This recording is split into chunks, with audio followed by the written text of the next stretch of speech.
ubwoko bw'Imana, turashima Imana kuri uyu mugoroba, turashima ubuntu bw'Imana, turashima Imana abanye natwe muri uyu mwanya tumaze mu isaha tumaze mu kuramya no mu guhimbaza abo twabanye. Imana ibaho umugisha abadufashije kuramya no guhimbaza, abaramirije mu bice bitandukanye.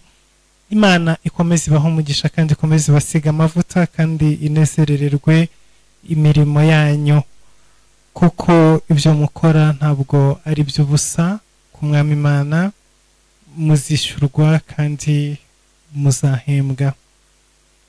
Reka rero twinjire mu ijambo ry'Imana, tubanze dusenge hanyuma tubone gukomeza n'ijambo ry'Imana. Data mu izina rya Yesu Kristo, turagushimira kuko ari wowe nyiri ijambo kandi ni wowe jambo.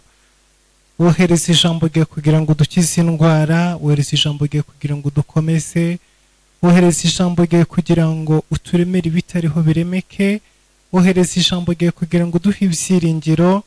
Ijambo ryawe riducisha mu bikomeye, ijambo ryawe riratwambutsa, ijambo ryawe ritugeza aho imbaraga zacu zashobora kutugeza. Ijambo ryawe ridukuraho imivumo rikaduhesha umugisha, no kuri izina ryawe rihabwa icyubahiro. Dore rero uyu ni umwanya wawe, ni umwanya w'ijambo ryawe, ni umwanya Mwami tugiye kuganira n'abari hafi n'abari kure. Tugiye kuvuga Mwami Data, nawe ukore ku mitima y'abantu bawe, ukore ku matwi y'abantu bawe, kugira ngo bashobore kumva icyo uvugana nabo kuri uyu mugoroba. Binyuze mu ijambo ryawe ukore ibimenyetso n'ibitangaza, binyuze mu ijambo ryawe Data utubohore, binyuze mu ijambo ryawe wongere utwereke kandi kubw'imbabazi n'urukundo rwe mu izina rya Yesu Kristo, amen. Tugiye kuganira ijambo riri mu gitabo cya Zaburi ibice 27, ariko reka tumaze dusabe abantu badukurikiye kuri AIM 12 TV, aho ngaho kuri screen zanyu hasi hariho nimero zirimo gutambuka, murazibona.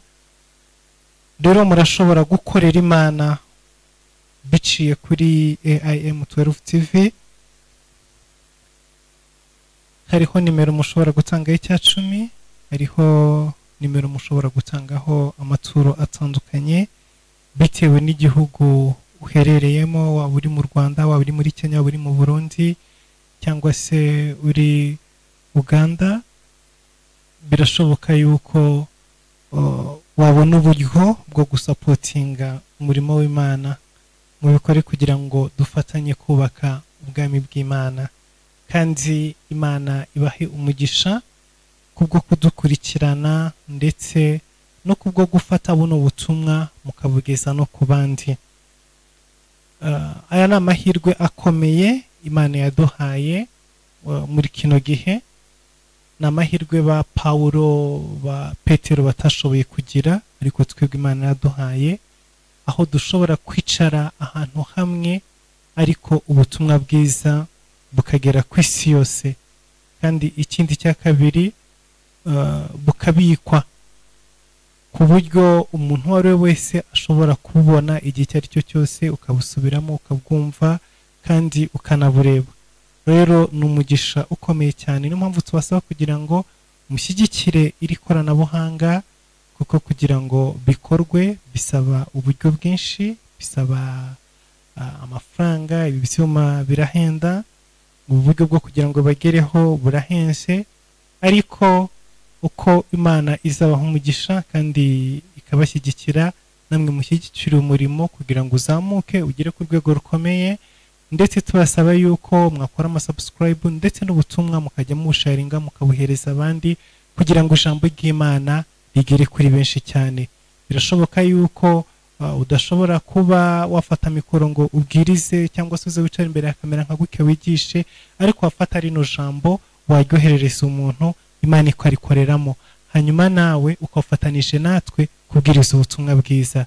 So rero ikintu Yesu Kristo yadusigiye gikomeye cyane, cyase inshingano yaduhaye zikomeye, no kubwiriza ubutumwa bwiza, no kwamamaza ijambo ry'Imana no kohereza ubutumwa bwiza hirya no hino ku isi. Rero binyuze muri imiyoboro itandukanye dukoresha, yaba YouTube, yaba Free Conference, yaba WhatsApp n'indi mirongo itandukanye, ubutumwa bwiza bushobora kugera hirya no hino bukagera ku bantu batandukanye. Rero mudushyigikire, mudusapotinge, kandi Imana izabaha umugisha ndetse izabagira neza. Tugiye kuganira ijambo rivuga ngo ukwizera kutubeshaho no mu bihe bikomeye cyangwa se no mu bihe bigoye. Iri ni ryo jambo tugiye kuganiraho kuri mugoroba. Ukwizera kutubeshaho no mu bihe bikomeye, ukwizera kukubeshaho no mu bihe bigoye, ukwizera kukubeshaho no mu bihe wowe ubwawe udafite imbaraga zo kubaho, ukwizera kukubeshaho hagati y'abanzi, hagati y'abakurwanya, ukwizera kukubeshaho mu bintu birenze imbaraga zawe. Reka tubanze dusome iri jambo riri mu gitabo cya Zaburi ibice 27, hanyuma turakomeza turiganira mu buryo burambuye. Reka duseme mu izina rya Yesu. Uwiteka niwe mucyo wanjye n'agakiza kanjye, nzatinya nde? Uwiteka niwe gihome gikingira ubugingo bwanjye, ninde uzampinza umushyitsi? Ubwo abanyabyaha banteraga kumaraho, ari bo banzi banjye n'ababisha banjye, barasitaye baragwa. Naho ingabo zabambira amahema kuntera, umutima wanjye ntuzatinya. Naho intambara yambaho, no muri yo nzakomeza umutima.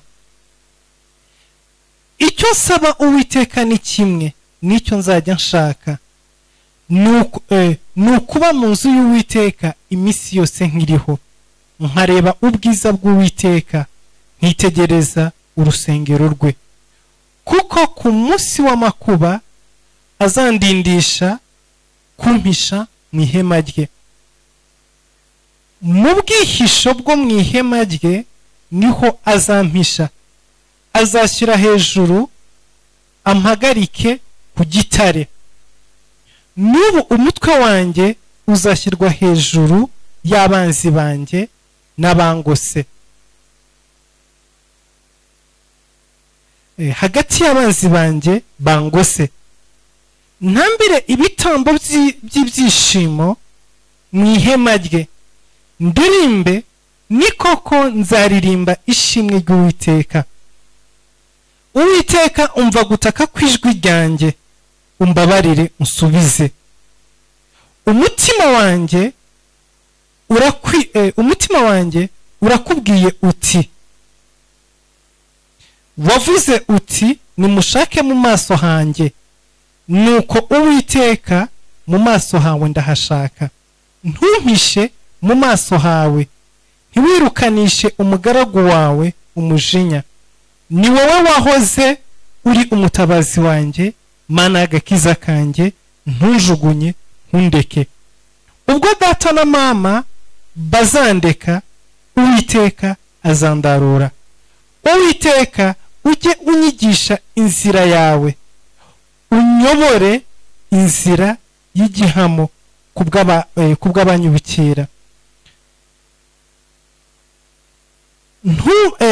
Ntumpe abantera kunkora uko bashaka, kuko abagabo b'indarikwa bampagurukiye n'abavuga iby'urugomo. Mba nararabye iyo ntizera ko nzareba kugira neza k'Uwiteka mu isi y'ababaho. Tegereza Uwiteka, komera umutima wawe, uhumure, ujye utegereza Uwiteka. Haleluya.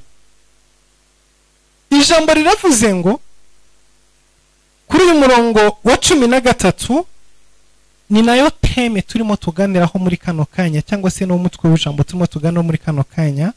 Murongo wa 13 uravuze ngo mba nararabye iyo ntizera ko nzareba kugira neza k'Uwiteka mu isi y'ababaho. Imana ihabwe icyubahiro. Iyi ngiyi ni Zaburi ya Dawidi. Iyi Zaburi irimo amagambo menshi atandukanye, ariko ijambo nifuza cyane yuko dutindaho ni ijambo rivuga ngo mba nararabye iyo ntizera. Dawidi arimo kuvuga ngo iyo ntizera, iyo ntaza kugira umutima wo kwizera, iyo nza kubura ibyiringiro, iyo nza gutakaza kwizera, mba nararabye, mba narapfuye, simba nkiriho. Ariko niba nkiriho uyu munsi wa none, niba ngishobora kuvuga, niba ngishobora kugenda, niba ngishobora kuryama no kubyuka, niba ngishobora kuba mu nzu, niba ngishobora gutera intambwe nkagira aho mva nkagira n'aho ngera, nuko nizeye. Oh haleluya! Dawidi arimo gusobanura neza, aravuga ngo nubwo data na mama bandeka. Oh haleluya! Izaburi ndayikunze cyane. Nubwo data na mama bandeka ntabwo nzatsinda, nubwo ingabo nyinshi zabambira amahema kundwanya, simpagaritse umutima, no muri ibyo bihe ndakomeye. Oh haleluya! nubwo ababisha bange bangose impande zose, ndeba imbere nkabona abansi, nareba inyuma nkabona abansi, nareba iburyo nareba ibumoso nkabona abansi, no muri ibyo bihe nkomeje umutima. Haleluya! ndakomeye, ntabwo mpagaritse umutima. Kubera iki? kuko mfite ibyiringiro, mfite kwizera, ndizeye yuko nzabona kugira neza k'Uwiteka nkiri mu isi y'ababaho. Haleluya! nkiri muri iyi si y'ababaho. Ora mande semene kere bosesa.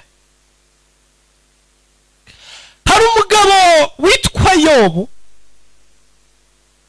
Yobu yageze mu bihe bikomeye, agera mu bihe bigoye. Umugore we araza aramubwira ngo ihakane Imana upfe. Inshuti ze ziraza ziramubwira ngo nta byiringiro bikiri ku buzima bwawe, ikigaragara nuko ibikubayeho watutse Imana, wowe wakoze ibyaha, uri umunyabyaha, niyo mpamvu ibintu birimo bikubaho. Yobu agerageza kubabwira ati njye nta cyaha nakoze rwose, ibintu birimo bimbaho sinzi ahantu birimo bituruka no gushaka kw'Imana, ariko nta byaha nakoze. Ibyaha nakoze ni nk'iby'abandi bose. Bambwira ati urimo kwigereranya, urimo kuvuga gute kudakora ibyaha? Abwira ati it's okay, navuye mu nda ya mama navukanye ibyaha. Abwira ati kuko n'abamarayika, abamarayika y'Imana ibarebye ibabonamo gukiranirwa, nkanswe ryo umwana w'umuntu ugotomera ibyaha nk'ugotomera amazi. Bisobanuye neza ngo kuba nakora icyaha, reka ndeke kwirirwa mbiharira cyane, ndeke kwirirwa njya mu manza nyinshi. Birashoboka icyaha naragikoze, ariko ibyaha nakoze ni bisanzwe, ni nk'iby'abandi bose bakora. Nuko ndi umuntu wabyawe n'umugore, nuko ndi umuntu w'inyama n'amaraso, ariko mu minsi yo kubaho kwanjye nagerageje gukiranuka. Bambwira ati oya, uri umunyabyaha, nibyo bikugejeje ahangaha. Avuga ati ndabyemera, ariko ibyo ndimo gucamo ntaho bihuriye n'ibyaha, kuko ibyo nkora ni nk'iby'abandi bose bakora. Bambwira ati it's okay. Ati rero ikigaragara ni kimwe, nuko warishimye, waranezerewe, wagize abana, wagize ibintu, wagize ubutunzi, ariko aho ugeze umva ibyiringiro byararangiye. Ibyiringiro byagenje gute? Byararangiye.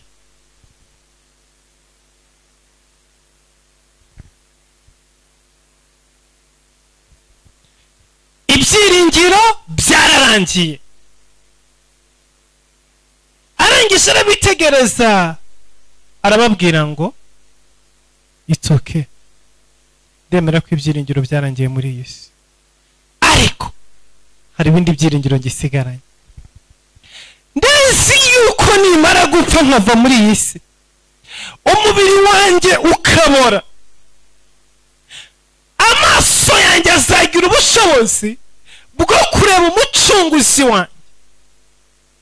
Nzamureba kandi nzamukoraho mu bundi buzima no mu yindi si no mu yindi mibereho. Nzabona umwami wanjye, nzabona umucunguzi. So ni ukuvuga ngo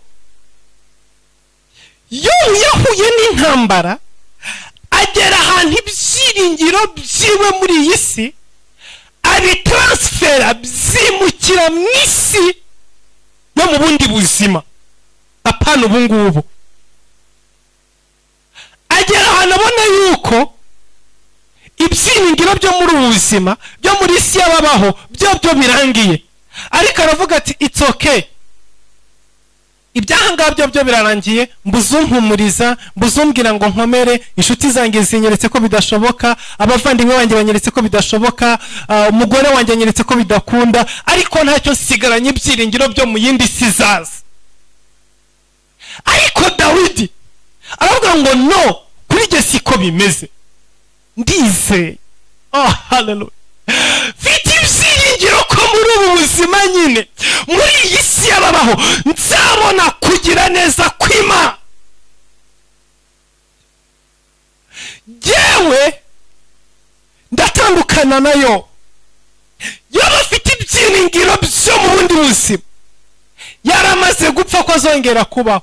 Ariko jewe ndafite ibyiringiro byo muri iyi si, ndizeye Imana. Aravuga ngo mba nararabye iyo ntizera ko nzareba kugira neza k'Uwiteka mu isi y'ababaho. Arabisobanura, ntabwo ari inyuma y'ubu buzima, ntabwo ari mu ijuru ageze ku Mana, oya, ntabwo ari ku munsi w'imperuka Yesu Kristo aza gutwara umugeni. Ni mu isi y'ababaho, ni muri buno buzima. Ibyo nibyo byamuhaye imbaraga, bimuha ububasha, bimuha kuryama arasinzira, azengurutswe n'abantu bitwaje amacumu n'inkota. Bimuha kuryama arasinzira, aturanye n'aborozi bashaka kwapfa. Bimuha kuryama arasinzira, adafite ibyo kurya mu nzu. Bimuha kuryama arasinzira, atazazakura amafaranga yo kwishyura z'ukwezi gutaha.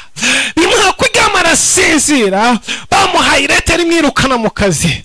Bimuha kuryama arasinzira, ore mosekere boze sakarama. Bimuha kongera gutera intambwe no kwigira imbere. Haleluya. Mba nararabye iyo ntizera ko nzabona kugirirwa neza n'Uwiteka mu isi y'ababaho. Mba nararabye.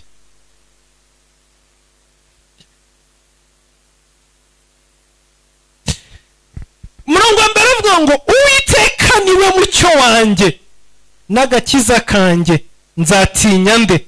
Uwiteka niwe gihome gikingira ubugingo bwanjye, ninde uzampinza umushyitsi? Murumva rino jambo, murumva umurongo wa mbere, ninde uzampinza umushyitsi? Uwiteka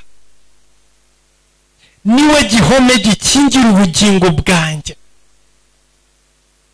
Ibi ntushobora kubivuga udafite kwizera.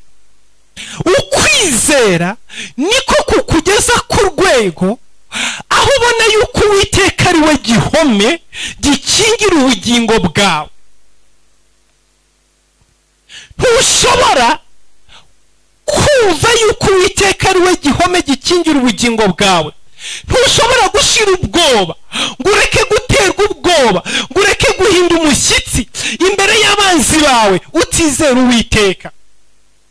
Kugira ngo ushire ubwoba imbere y'ababisha bawe, bisaba yuko uba ufite kwizera, ariko kutarimo abana b'abantu, ahubwo kuri mu Uwiteka.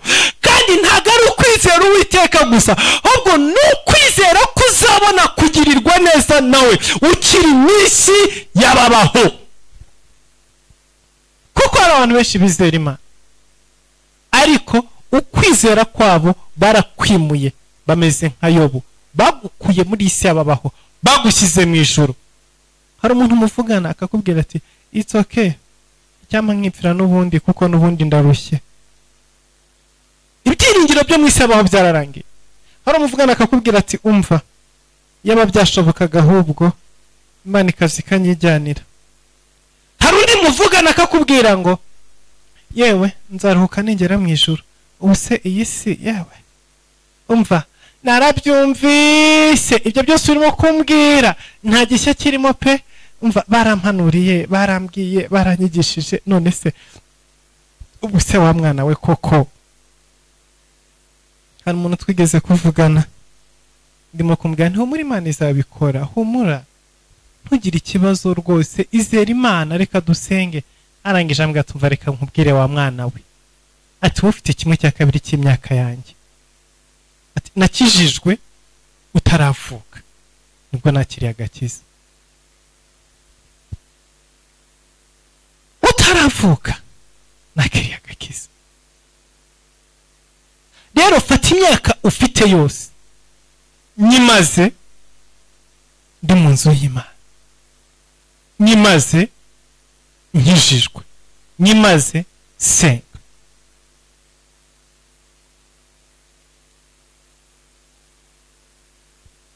numvise amasezerano menshi atagira uko angana, nahuye n'abakozi b'Imana benshi batagira uko bangana, narizeye bishoboka. uyu munsi wa none mfite imyaka irenga 50 na ese ubwo ibyo bintu urimo kumbwira ntabonye muri iyo myaka mbwira ngo nzabona muri iyi si nibihe koko? atumva wowe uracyari mutoya, komeza wizere ukomeze ukurikire.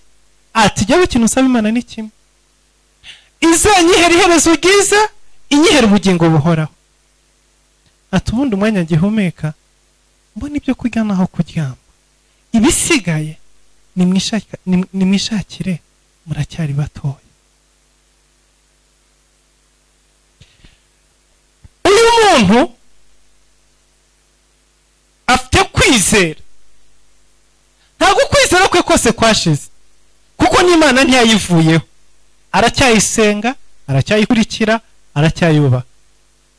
ariko ukwizera afite ntabwo kukiri ukwizera ko mu isi yababaho, oya ntabwo kukiri ukwizera ko abantu bambaye inyama n'amaraso, ahubwo ukwizera kwiwe kwamaze kumera nk'ukwa Yobu, ategereje kubona umucunguzi we umubiri umaze kubora. akubwira ati ubuse twumvikane, ubuse ku myaka 60 Imana yaramutse impaye umugabo ubundi ubungubu uwo mugabo ubungubu ese ubundi namumarira iki? ndimo ndavuga ibyo yanganirije, namubyarira namuha ibyishimo nanjye ntagira muri jyewe. ati reka Yesu niwe mugabo wanjye, ubwo nyine byararangiye.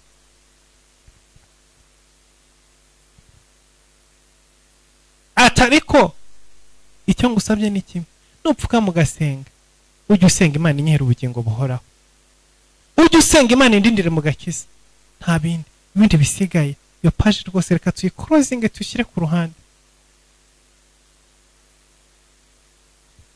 bibaho uwo nuwo twaganiriye, kumbure nawe hari uwuzi, cyangwa se nawe hari umwahuye nawe, cyangwa se nawe hari ukumeze, cyangwa se wenda nawe urimo kunyumva ushaka kuba uri muri uwo mwanya. ariko Dawidi aravuze ngo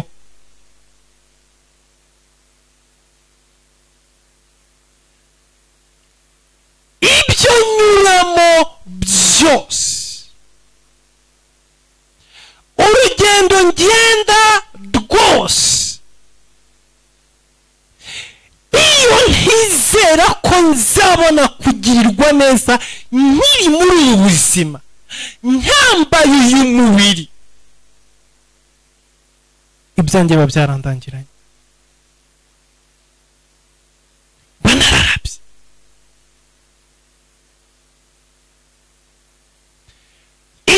ukwize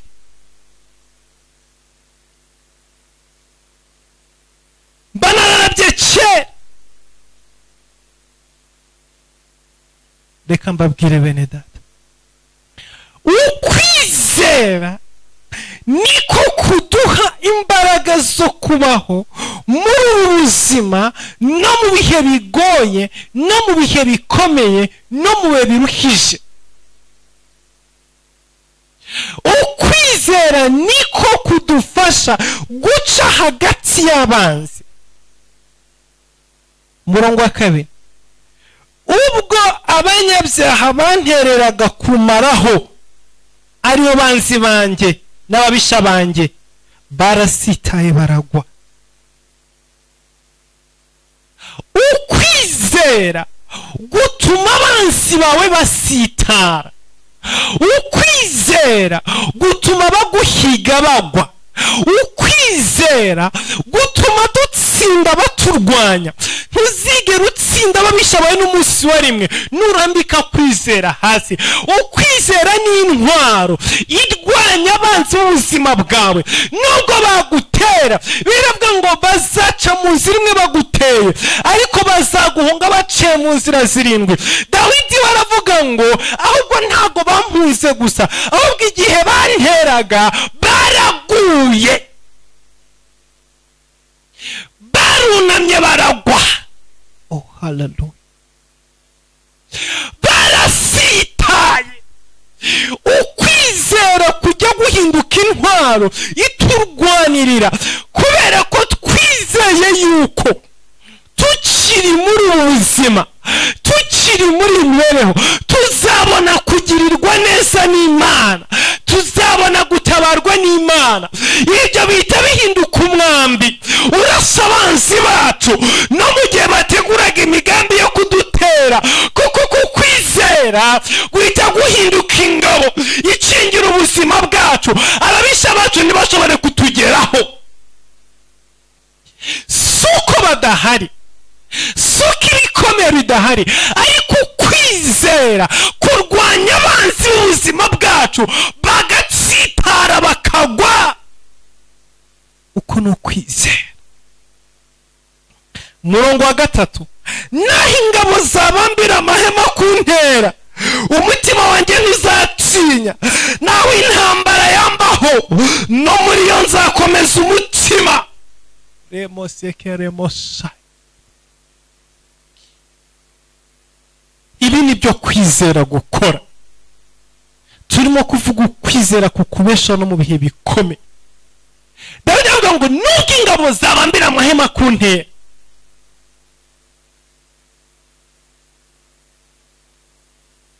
umutima wanjye ntuzatinya. Muzi ikintu kidutera ubwoba, ikintu gituma turara turira, ikintu gituma turwara pressure, za diabete zizamuka, turwara imitima itari ngombwa, tuzana iminkanyari, dusaza ku myaka 30, iminkanyari kabarangije kuza mu maso.